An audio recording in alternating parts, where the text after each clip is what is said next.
जिन्दगी राम्ररी पढेकोसँग होइन दुःखसँग लडेकोसँग चल्छ। कहिलेकाहीँ लाग्छ शिक्षा त किताबमा हो, तर जिन्दगी त अनुभवमा लेखिएको हुन्छ। डिग्री पाएको मान्छेले शब्द सिकाउँछ, तर आँसु पिएको मान्छेले अर्थ सिकाउँछ।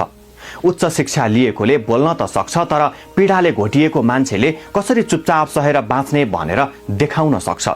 जिन्दगी किताबले होइन संघर्षले बुझिन्छ, किनकि किताबले त समस्या के हो भनेर व्याख्या गर्छ, तर दुःखले त त्यो समस्या भोग्न सिकाउँछ। अनि जब कोही मान्छे तिमीलाई भन्छ मसँग धेरै पढाइ छैन तर धेरै देखेको छु, त्यो मान्छेले त्यो वाक्य बोलेको सुन्दा अलिकति झुक्न मन लाग्छ, किनकि त्यो वाक्यभित्र एउटा जीवन लुकेको हुन्छ।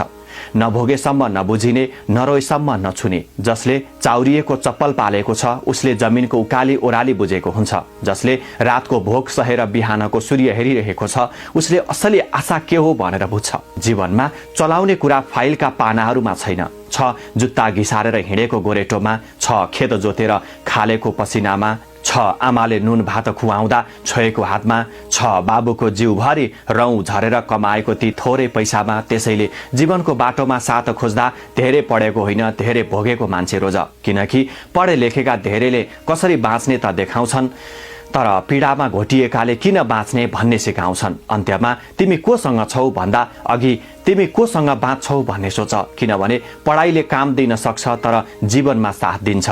उही मान्छे जसले तिमी रोएको बेला तिमीलाई नसोधी ढाड थाम्छ।